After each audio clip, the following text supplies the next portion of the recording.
Mis amados hermanos, el pasaje que empezamos a estudiar en esta noche es de una gran importancia en el desarrollo de la historia de la redención y lógicamente en el desarrollo del libro de los Hechos. Un comentarista bíblico muy importante en torno a tanto el Evangelio de Lucas como el libro de los Hechos, Darrell Book, dice lo siguiente en torno al pasaje que vamos a estudiar en esta noche. Él dice, en cierto modo, esta escena, es decir, el pasaje que vamos a estudiar en esta noche y si es la voluntad del Señor la próxima semana, esta escena, dice Darrell Book, es el punto de inflexión del libro, es el punto de inflexión del libro de los Hechos. Y esto es así, mis amados hermanos, porque esta sección que vamos a iniciar el estudio en esta noche expone cómo los creyentes judíos llegaron a entender que la obra de redención lograda por el Mesías prometido no se enfocaba exclusivamente en ellos, los judíos, sino que desde, como se expresa en las Escrituras, desde el mismo inicio de ellas, esa obra de redención cobijaría a todas las familias de la tierra, a todas las familias de la tierra. A Abraham se le dice que en él, en su simiente serían benditas todas las familias de la tierra. Y Dios mismo a través del profeta Isaías dice, poco es para mí, hablando del Mesías prometido, poco es para mí que tú seas mi siervo para levantar las tribus de Jacob y para que restaures el remanente de Israel. También te di por luz de las naciones para que seas mi salvación hasta lo postrero de la tierra. Así que desde el principio de las Escrituras y a partir de toda la historia de la redención es claro que la obra del Mesías prometido, de aquel que habría de venir, sería bendición para no solamente el pueblo donde se desarrolló la historia de la redención, sino para todas las familias de la tierra. Pero los judíos no tenían ese entendimiento, tergiversaron ese entendimiento y llegaron a creer que era una obra de una forma u otra exclusiva en torno a ellos. Este relato que nosotros vamos a estudiar del Evangelio, del libro de los Hechos, es bastante amplio. Y esto se debe a que en repetidas ocasiones dentro del relato de este pasaje se repite el testimonio de aquel que recibe la gracia de Dios y también se repite el testimonio de aquel que es el instrumento utilizado por Dios para llevar el Evangelio.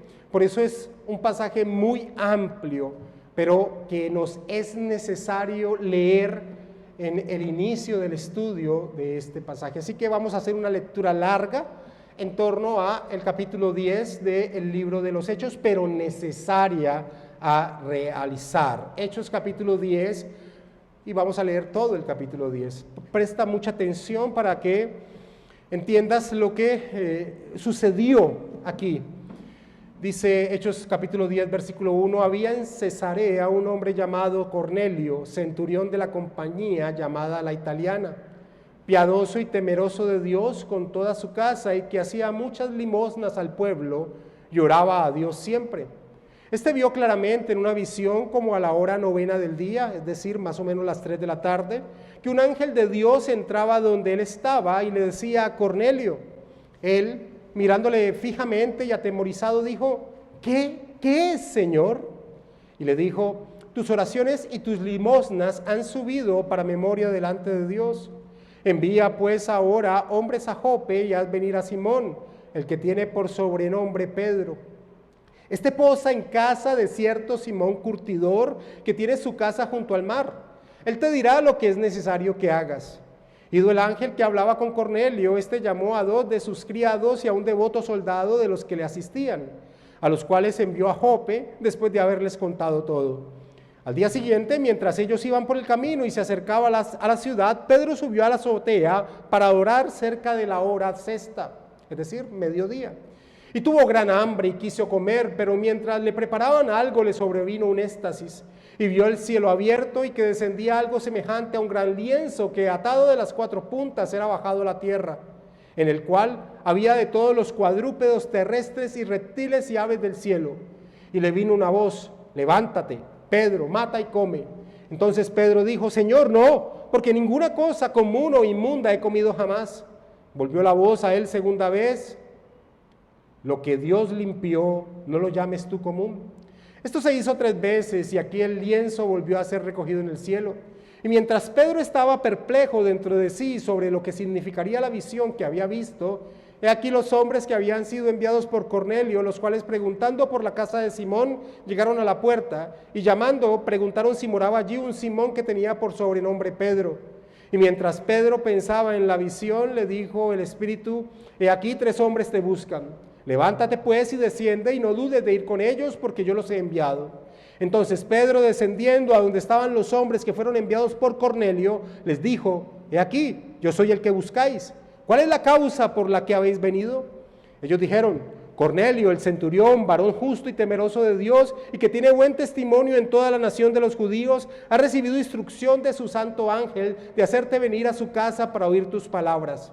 Entonces, haciéndoles entrar, los hospedó y al día siguiente, levantándose, se fue con ellos y le acompañaron algunos de los hermanos de Jope. Al otro día entraron en Cesarea y Cornelio los estaba esperando, habiendo convocado a sus parientes y amigos más íntimos. Cuando Pedro entró, salió Cornelio a recibirle y postrándose a sus pies adoró. Mas Pedro le levantó diciendo, levántate, pues yo mismo también soy hombre. Y hablando con él entró y halló muchos que se habían reunido y les dijo, vosotros sabéis cuán abominable es para un varón judío juntarse o acercarse a un extranjero, pero a mí me ha mostrado Dios que a ningún hombre llame común o inmundo, por lo cual al ser llamado vine sin replicar. Así que pregunto, ¿por qué causa me habéis hecho venir? Entonces Cornelio dijo, hace 4 días que a esta hora yo estaba en ayunas, y a la hora 9, mientras oraba en mi casa, vi que se puso delante de mí un varón con vestido resplandeciente. Y dijo, Cornelio, tu oración ha sido oída, y tus limosnas han sido recordadas delante de Dios. Envía pues a Jope y haz venir a Simón, el que tiene por sobrenombre Pedro, el cual mora en casa de Simón, un curtidor junto al mar, y cuando llegue él te hablará. Así que luego envié por ti, y tú has hecho bien en venir. Ahora pues todos nosotros estamos aquí en la presencia de Dios para oír todo lo que Dios te ha mandado.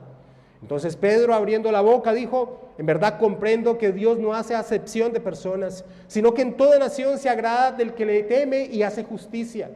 Dios envió mensajes a los hijos de Israel anunciando el evangelio de la paz por medio de Jesucristo, este Señor de todos. Vosotros sabéis lo que se divulgó por toda Judea, comenzando desde Galilea, después del bautismo que predicó Juan, cómo Dios ungió con el Espíritu Santo y con poder a Jesús de Nazaret, y cómo éste anduvo haciendo bienes y sanando a todos los oprimidos por el diablo, porque Dios estaba con él.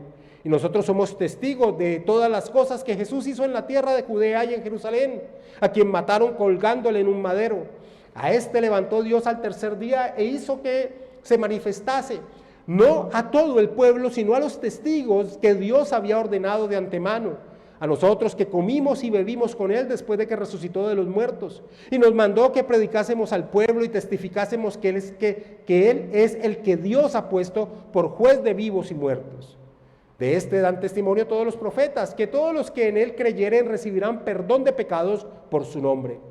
Mientras aún hablaba Pedro estas palabras, el Espíritu Santo cayó sobre todos los que oían el discurso, y los fieles de la circuncisión que habían venido con Pedro se quedaron atónitos de que también sobre los gentiles se derramase el don del Espíritu Santo, porque los oían que hablaban en lenguas y que magnificaban a Dios. Entonces respondió Pedro, ¿puede acaso alguno impedir el agua para que no sean bautizados estos que han recibido el Espíritu Santo también como nosotros? Y mandó bautizarles en el nombre del Señor Jesús. Entonces le rogaron que se quedase por algunos días.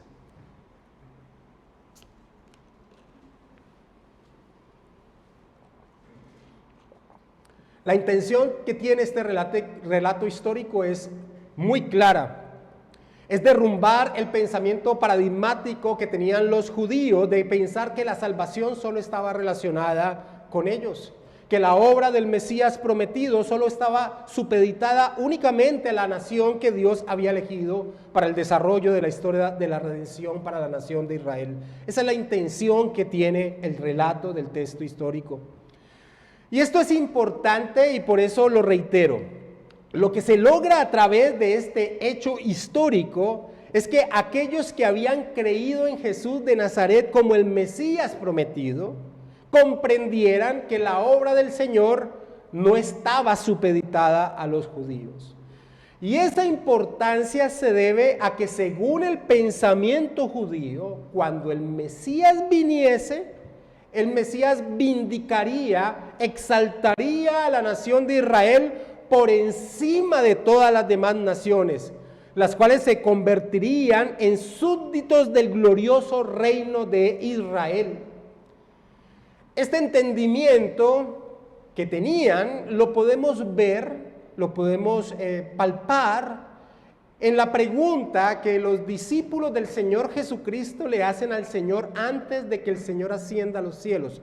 Después de que el Señor resucita y antes de ascender a los cielos, los judíos le realizan esta pregunta donde podemos ver el entendimiento que ellos tenían en torno a lo que sucedería cuando vendría el Mesías. Así que ellos le preguntan, y esto lo vemos en Hechos capítulo 1, versículo 6, ellos le realizan la siguiente pregunta. Entonces los que se habían reunido le preguntaron diciendo, Señor, ¿restaurarás el reino a Israel en este tiempo?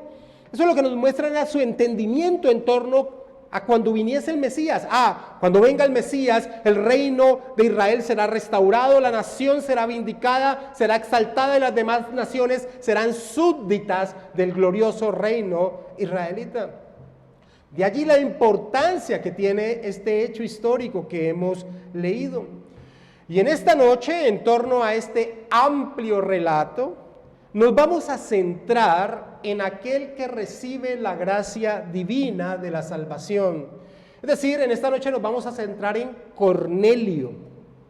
La próxima semana, si es la voluntad del Señor, en torno a este mismo pasaje, nos vamos a centrar en el significado que tuvo en los creyentes judíos este hecho histórico. Pero en esta noche nos vamos a centrar en Cornelio. Y hay una razón del por qué nos vamos a centrar en Cornelio.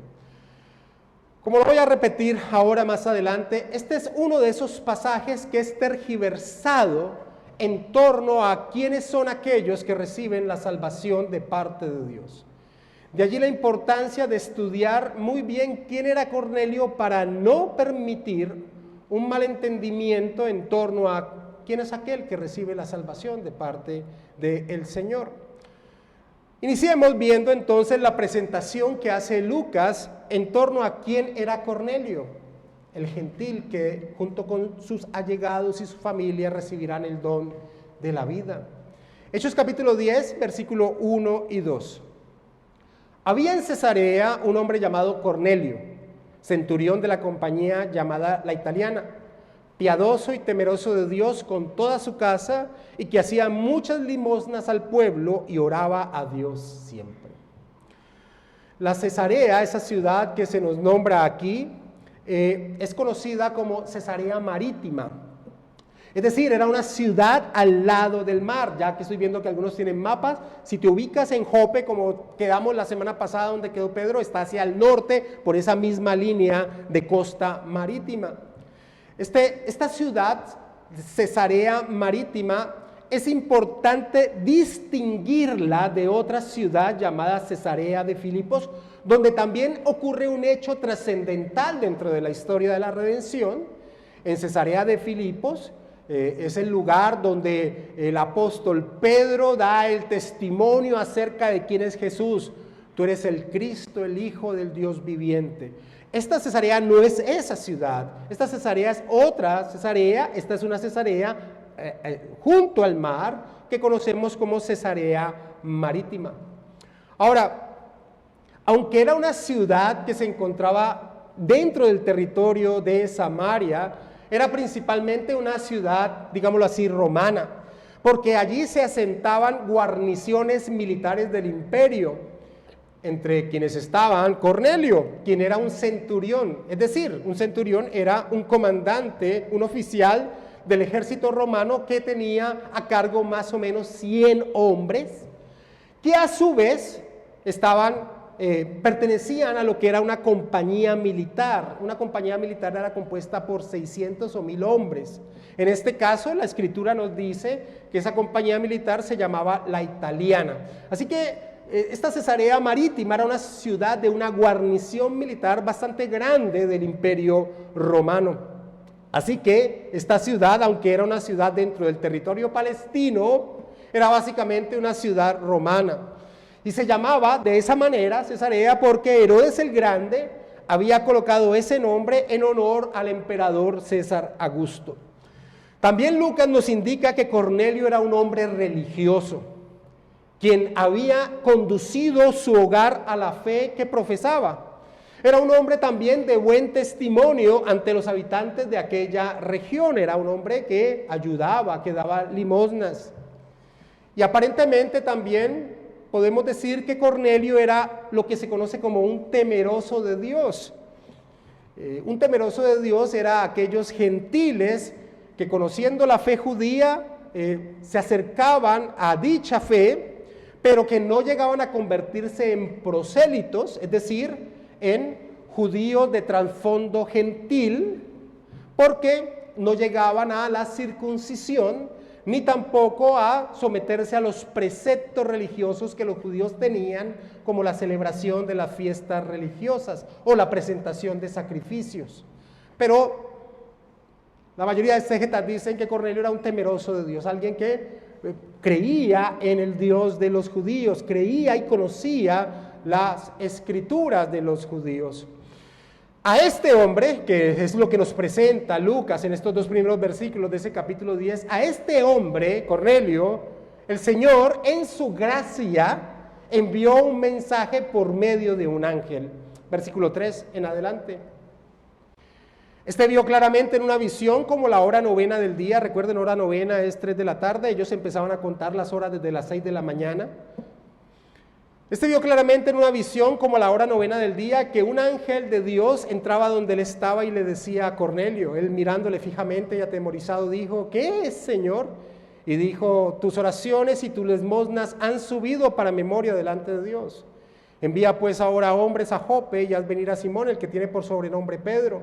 Este posa en casa de cierto Simón curtidor, que tiene su casa junto al mar. Él te dirá lo que es necesario que hagas.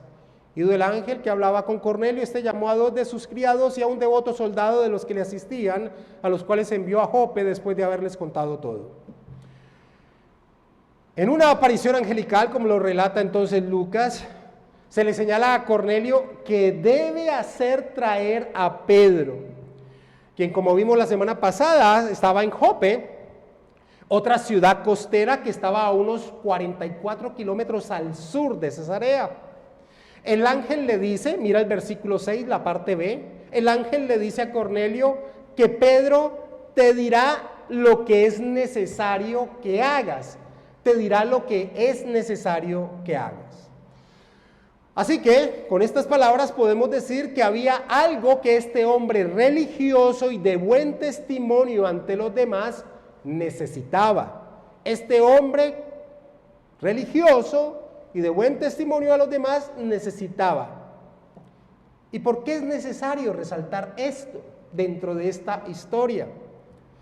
Porque, como lo expresé ahora, este pasaje ha sido utilizado por muchos que enseñan que en torno a la salvación es el hombre quien da el primer paso por medio de su búsqueda de agradar a Dios.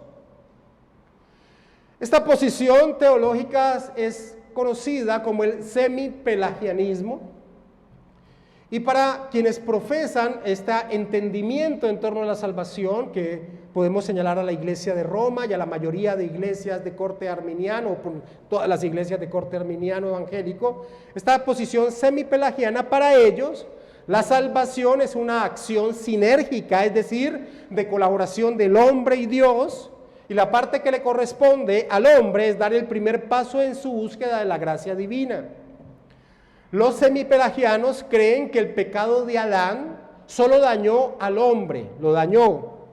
El hombre es un ser enfermo, necesitado de un médico, pero como un enfermo puede por sus medios buscar a un médico, así como el hombre puede ir en pos de Dios. Eso es lo que enseñan los semipelagianos. Es decir, que los semipelagianos rechazan la doctrina del pecado original, que enseña que el hombre nace en un estado corrupto corrupto, es decir, totalmente incapacitado para buscar a Dios, un ser muerto espiritualmente y además de eso condenado, culpable como un pecador a los ojos de Dios. Los semipelagianos no aceptan esto.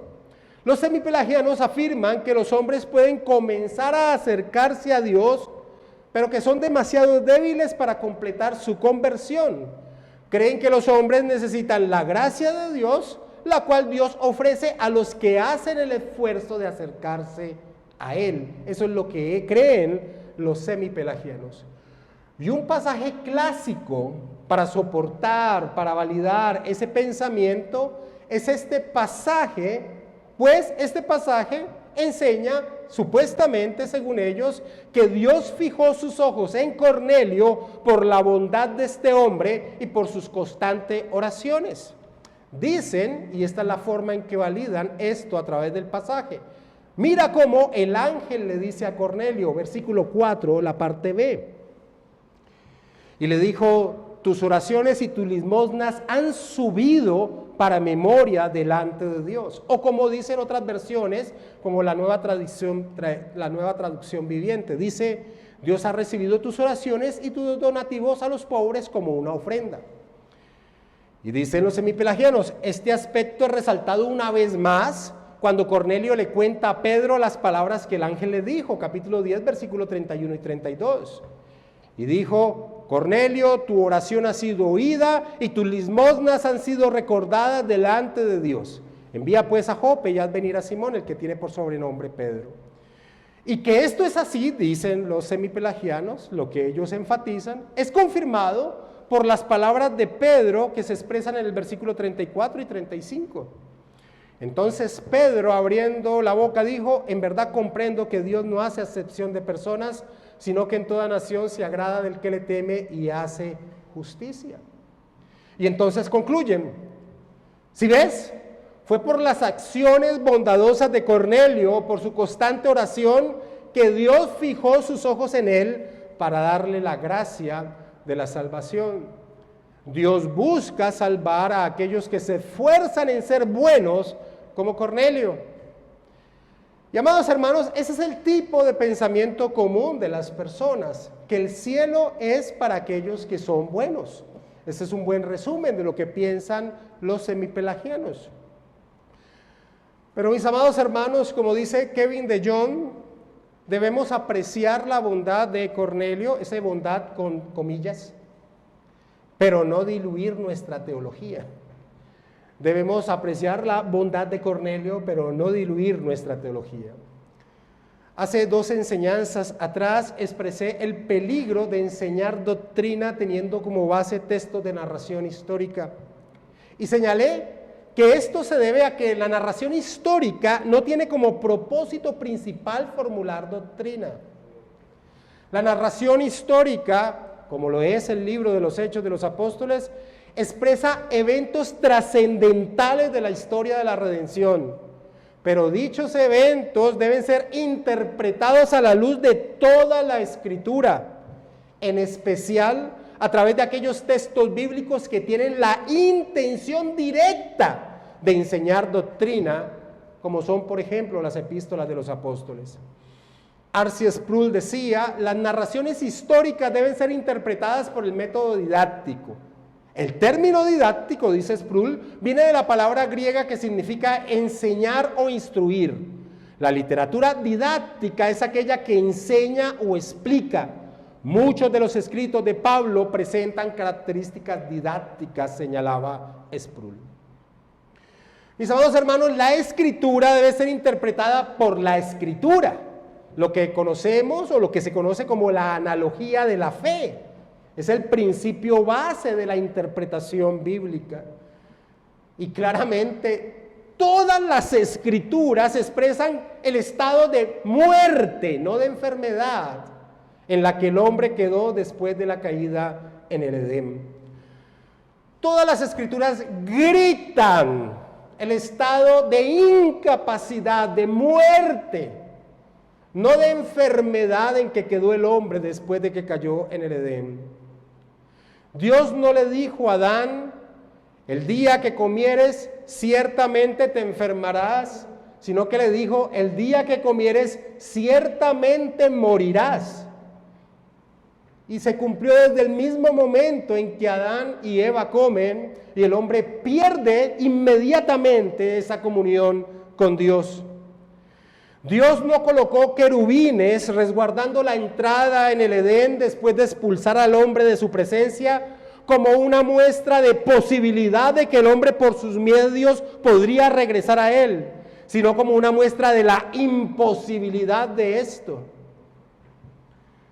El apóstol Pablo hace un resumen escritural en ese momento, lo que tenía como sus escrituras sagradas, lo que para nosotros es el Antiguo Testamento. El apóstol Pablo hace un resumen escritural. Muchos exegetas bíblicos dicen que estos eran los lemas que la iglesia tenía para expresar una verdad. El apóstol Pablo toma un lema que la iglesia manejaba y dice lo siguiente en torno a la condición del hombre. Acompáñame sin perder Hechos 10 a Romanos capítulo 3, versículo 9 en adelante.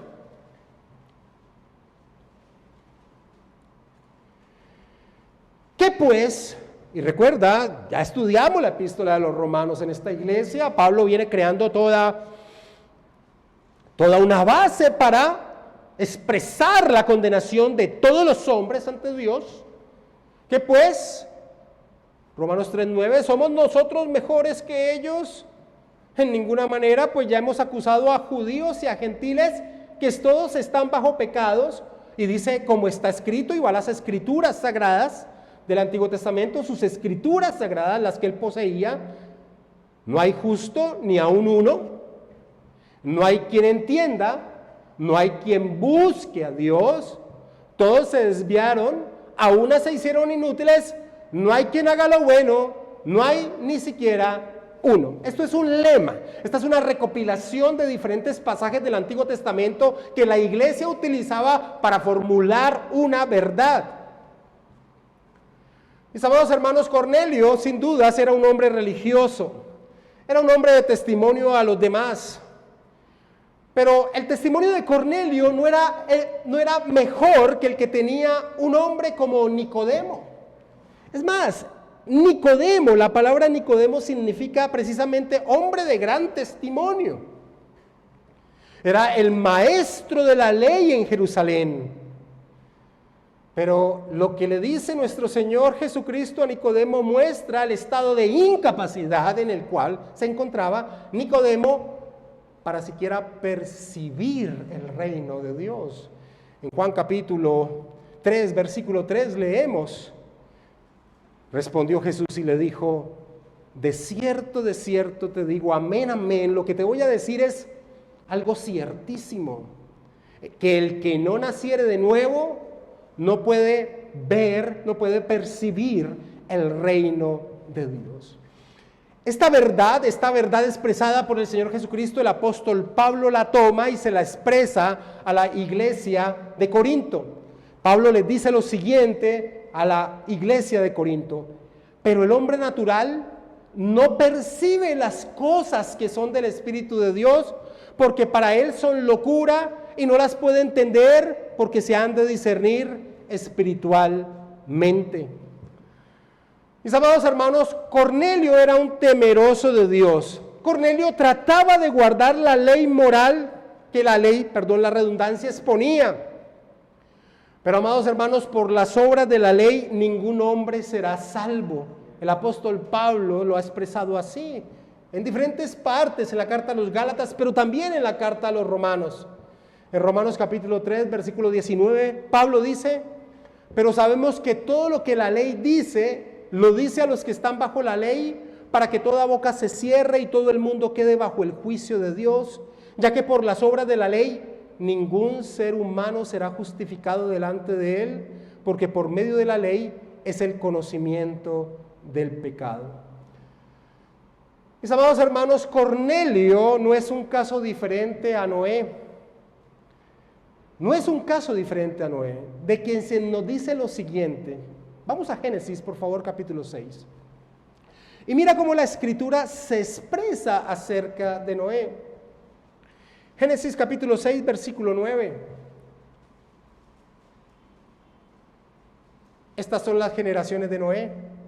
Noé, varón justo, era perfecto en sus generaciones, con Dios caminó Noé. Pero, ¿qué se dice de por qué Noé fue salvo del juicio divino?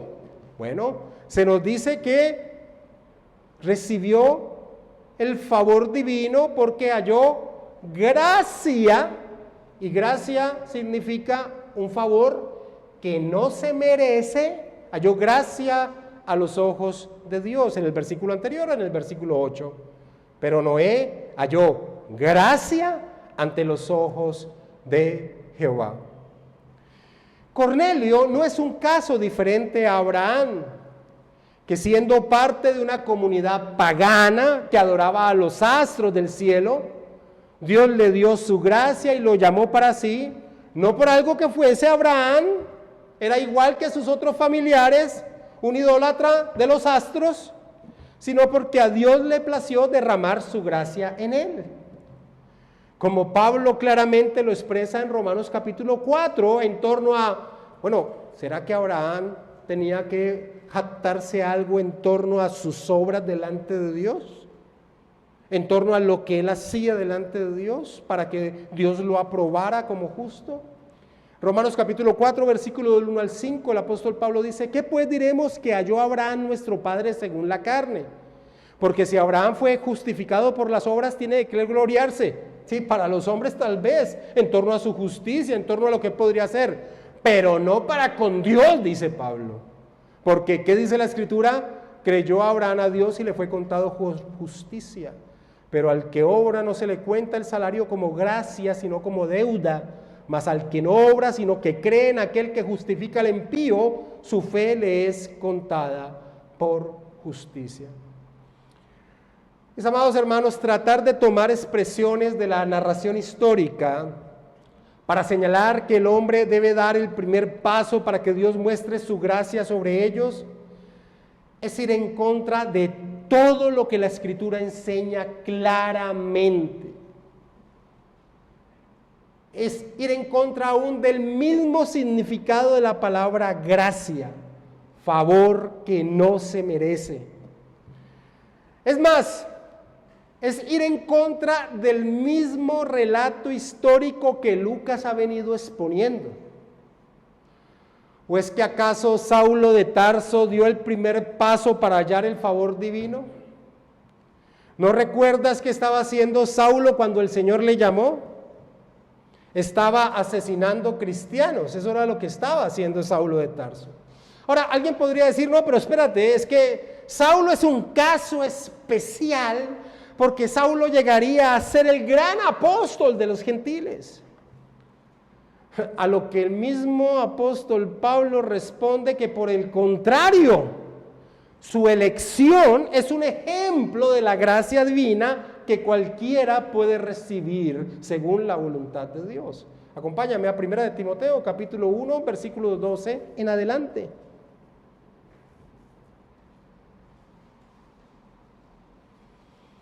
Pablo dice: doy gracias al que me fortaleció, a Cristo Jesús nuestro Señor, porque me tuvo por fiel poniéndome en el ministerio, habiendo yo sido antes blasfemo, perseguidor e injuriador, mas fui recibido a misericordia porque lo hice por ignorancia en incredulidad. Pero la gracia de nuestro Señor fue más abundante con la fe y el amor que es en Cristo Jesús, palabra fiel y digna de ser recibida por todos, que Cristo Jesús vino al mundo para salvar a los pecadores, de los cuales yo soy el primero.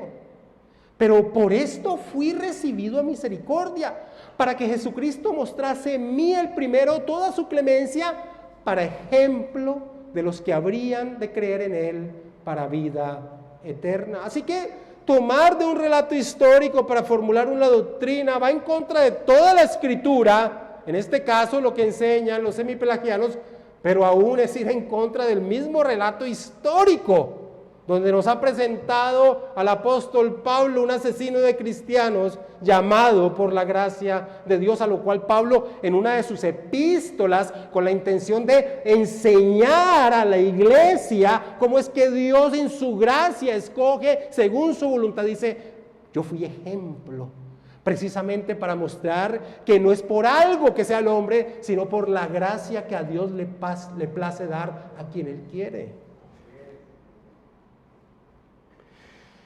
Por el contrario, mis amados hermanos, este mismo relato de Cornelio expone que aún un hombre con un buen testimonio ante los demás, que es lo que el relato quiere enfatizar de Cornelio, aún un hombre religioso, aún un hombre que guiaba a su familia en torno a la adoración del Dios judío, aún este tipo de hombre necesitaba depositar su fe en la persona del Señor Jesucristo, ya que por más buen testimonio que tuviese y fuese un hombre religioso, estaba en un estado de perdición y condenación.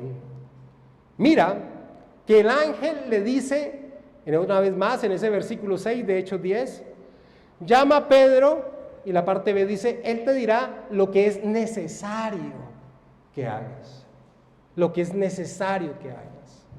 Si hay algo que enseña la historia de Cornelio, es que no es suficiente el buen testimonio que se tenga ante los demás, no es suficiente las buenas intenciones, no es suficiente la religiosidad, no son suficientes las buenas obras según los ojos humanos. Su religiosidad no dirigía la adoración de su ser hacia donde debía ser dirigida. Por eso, Cornelio no tenía problema de adorar a un hombre.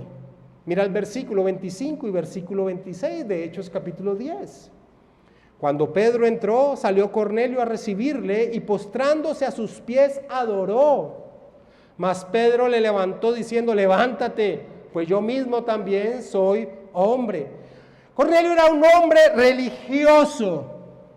Y tú y yo conocemos muchos Cornelios. Personas religiosas, personas educadas, personas ayudadoras de los que tienen necesidad, pero conocemos y sabemos que separadas de Jesucristo, su destino es la perdición eterna. Por eso Pedro, como veremos un poco más en profundidad la semana entrante, si es la voluntad del Señor, al dar un reporte ante los judíos en Jerusalén, ante los creyentes judíos en Jerusalén, en torno al testimonio mismo que Cornelio había dado, dice lo siguiente, adelantémonos a Hechos capítulo 11, versículo 13 al 14. Y esto es lo que Pedro les dice a aquellos que le dicen, hombre Pedro, ¿cómo entraste a la casa de un gentil a comer? Entonces Pedro trae el testimonio de Cornelio, pero mira el testimonio que trae Pedro de Cornelio. Dice, Hechos 11, versículo 13, quien nos contó cómo había visto en su casa un ángel que se puso en pie y le dijo, envía hombres a Jope y haz venir a Simón, el que tiene por sobrenombre Pedro. Él te hablará palabras por las cuales serás salvo, tú y toda tu casa. Serás salvo, lo cual indica que antes estaba perdido, caminando hacia una condenación eterna, aún con su buen testimonio.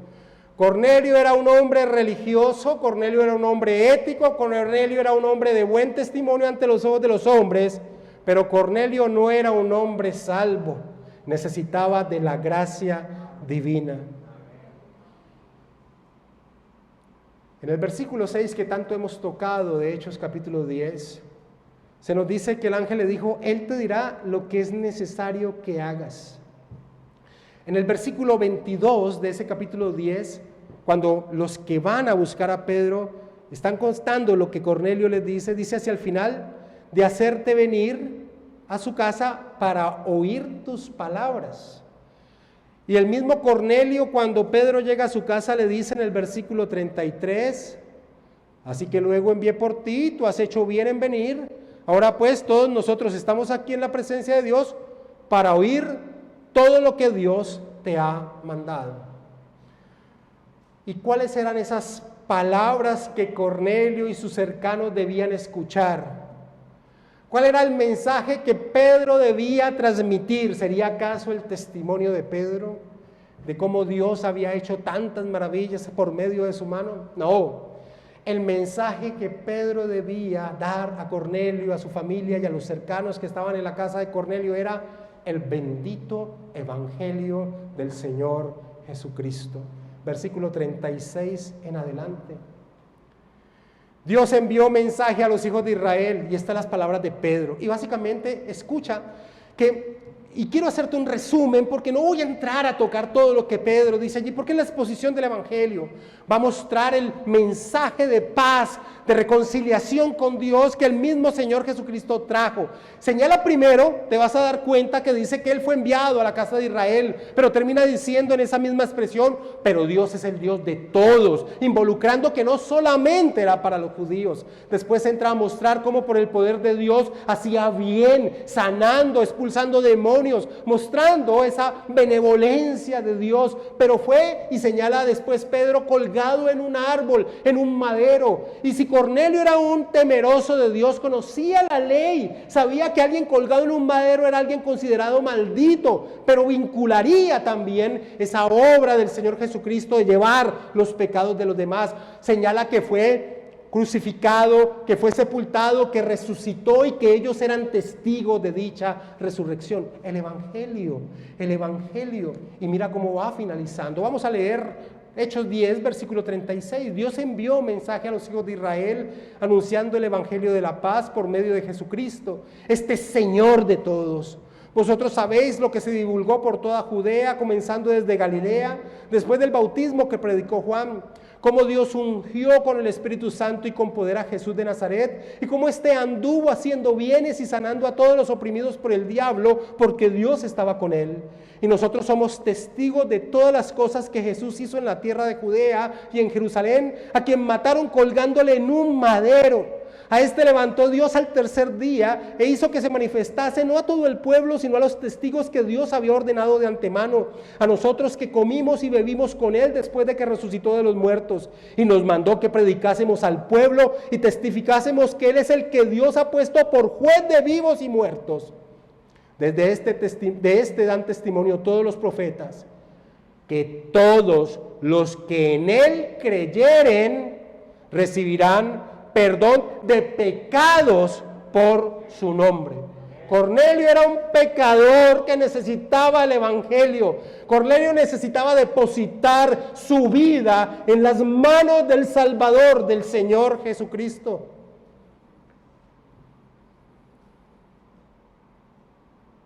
Amados hermanos, lo que recibió Cornelio, su familia y sus cercanos fue la gracia divina, un favor que no merecían, y la recibirían porque así le plació a Dios en su voluntad, no por algo especial que Cornelio o su familia tuviesen. Y amados hermanos, la Escritura es tan perfecta, el relato histórico es tan perfecto que tan es así que fue un regalo divino, inmerecido para Cornelio, su familia y sus cercanos, que el pasaje nos dice que Pedro estaba aún hablando. Pedro todavía estaba exponiendo el Evangelio. Pero vino inmediatamente el Espíritu Santo en aquellos que estaban en ese hogar, mostrando que era un regalo, era un don divino de parte del Señor. Versículo 44 en adelante. Mientras aún hablaba Pedro estas palabras, el Espíritu Santo cayó sobre todos los que oían el discurso, y los fieles de la circuncisión que habían venido con Pedro se quedaron atónitos de que también sobre los gentiles se derramase el don del Espíritu Santo, porque los oían que hablaban en lenguas y que magnificaban a Dios. Al igual que había sucedido en Pentecostés, en Jerusalén, con los israelitas que estaban en el aposento alto, al igual que había sucedido con los samaritanos cuando Pedro y Juan fueron a ver la veracidad de la conversión de ellos, de la misma manera estos gentiles recibían el regalo de la habitación del Espíritu Santo en sus vidas, dándole el precioso regalo de la vida espiritual y capacitándolos para ser testigos de Cristo ante los demás. Al igual que los judíos allí en el aposento alto en Jerusalén, en Pentecostés, y los samaritanos, Cornelio y su familia y sus cercanos no merecían este regalo. Pero al Señor le plació darlo porque era Él quien estaba expandiendo su iglesia. La Escritura nos enseña que no fuimos nosotros quien amamos al Señor primero, sino que Él nos amó a nosotros. La Escritura nos enseña que nosotros no elegimos al Señor, sino que Él nos eligió desde antes de la fundación del mundo. Sin dudas, Dios no hace acepción de personas, porque todas las personas se encuentran en el mismo miserable estado desde su nacimiento, excluidos de la gloria de Dios. Cornelio era un perdido. Cornelio no colocó la cuota inicial de su salvación. Cornelio recibió la gracia de Dios, un favor que no merecía, y ahora era parte de la iglesia de Cristo. Así lo entendió Pedro, y por eso manda a bautizarles, versículo 47. Entonces respondió Pedro: ¿puede acaso alguno impedir el agua para que no sean bautizados estos que han recibido el Espíritu Santo también como nosotros? Y mandó bautizarles en el nombre del Señor Jesús.